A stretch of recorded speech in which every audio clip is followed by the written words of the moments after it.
Hello again everyone, it's artifact review time again. In case you don't know, this series is dedicated to reviewing all of the tier 1 and tier 2 raid artifacts, and I'm gonna rank them based on how good they are for new players. This is the second episode of this series, and if you haven't checked out the first episode, I will link a card on the top right corner so you can check it out. And as usual, here are the timestamps, so you can jump to the vault that you are interested in the most.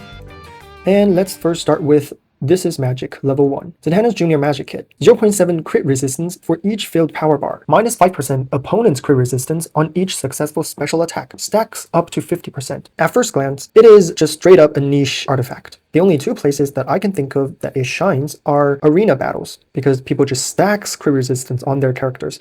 And the other place I can think of is the crit resistance solo raid bosses. But you only get 3 or 4 of these bosses in every solo raid, plus DCEU Superman is a thing. He bypasses crit resistance. He bypasses every single resistance actually. Well, maybe not every single resistance, but most of them. Next, we have Magic Wand. This artifact slowly builds up fast attack and basic attack damage, and it gives you fast attack hit and fast attack chance. You can pause and read if you're interested, but I'm just going to show you how good this is. I did 7 trials with Epi, Group 1 without, and Group 2 with Magic Wand. My Epi only has 50% lethal chance. That's why you see the variations for Group 1. The percentages from Group 2 is the buff that I received from this artifact. And as you can see, it's pretty multiplicative, meaning whatever percentage buff you get gets multiplied onto your basic attack damage. This artifact is very good for new players. Next, we have Illusionist cards. This artifact synergizes well with Blind, namely the Batman Ninja Robin based teams and classic Batman based teams. Batman Ninja Robin gives you lethal chance when opponent misses an attack, and classic Batman gives you power refund.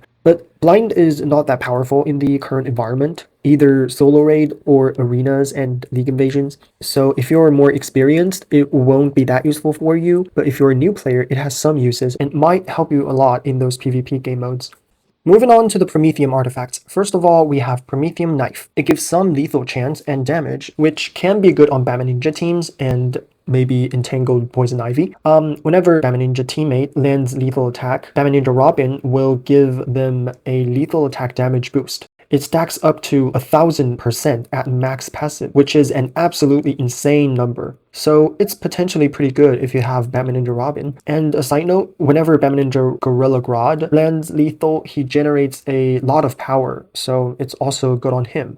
Next up, Speed Force Battery. 10 seconds of negative effect immunity whenever hit by a negative effect, 20-second cooldown, and some power generation and fast attack chance as well. This sounds really good as a survivability option. However, negative effect is not that strong in either arenas or evasions, because the most harmful negative effects are like stun and freeze, and they have to be activated by doing a successful special. And if you just lock the specials, it's not that hard. The only thing I can think of is this can probably bypass Nightmare Batman's passive, but I'm not sure. Maybe someone can test that. If in the future this game has like real-time PvP or it's turn-based like Raid Shadow Legend, this would be a very good artifact. But now it's not that good. Okay, Promethium Nunchucks. It gives fast attack damage and power lock on fast attack. It's an okay counter for Raid Boss Brainiac and a decent artifact for arenas in general, because you basically have Raiden's Power Steal passive, but without the Power Steal, it's Power Lock, so it's pretty good. We have our last tier 1 vault, Kandaq artifact. First up, Bastet Mask.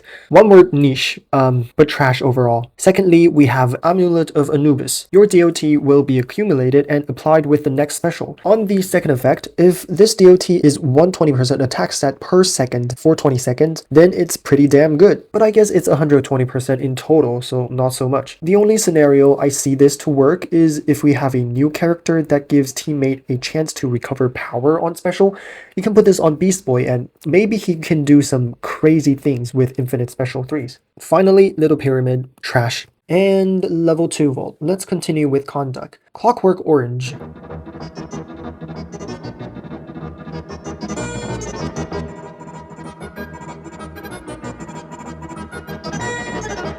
I mean, Clockwork Camel. It could be an okay counter for the solo raid boss Sub-Zero, but meh. Next up, Kandaq Royal Cape. First effect, trash. But the second one, ooh, that's good. Slap it on any normal attack damage dealers like EPI, Raiden, DCU Superman, and they'll just receive basically infinite shield. That's crazy good. Finally, the Ankh. A little bug in the description here, but it doesn't matter because it's garbage. Coming back to the Promethium Vault, Promethium Grenades, blind and power cost increase after special. I can see this to be okay in arenas, but in solo raid not so much. Next up, Energy Lance. Increase crit chance and stun after special. What? It sounds really good. It basically turns every special ability into a stun special. Assuming you don't have better artifact, you can put it on Entangled Poison Ivy. And if you have Heartbreaker Harley Quinn as support, you don't have to tag in Harley or Batman or other stun characters for a stun special. You can just use EP special 1 and that's like 3 energy cost. And it's super fast too. And then just chain your basic attack. I can see that to be a way to use it, yeah. And obviously it'll be pretty good in arenas. So I would say it's a pretty decent artifact.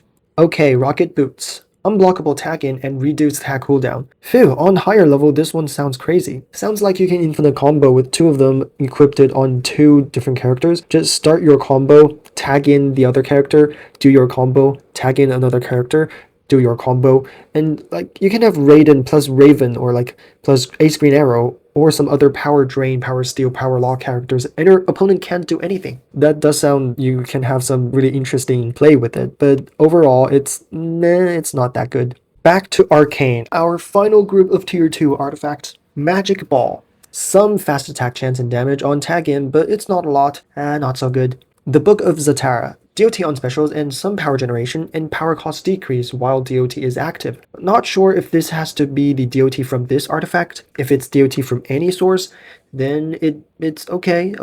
It basically turns any characters into a mini Beast Boy. So, okay, a solid artifact, I think. And finally, Butonia. It has such a fancy name, but this is just garbage. And that is every artifact for this Solary season. As usual, here is the tier list for this group of artifact, and here is the tier list compared to the last episode, so you're welcome.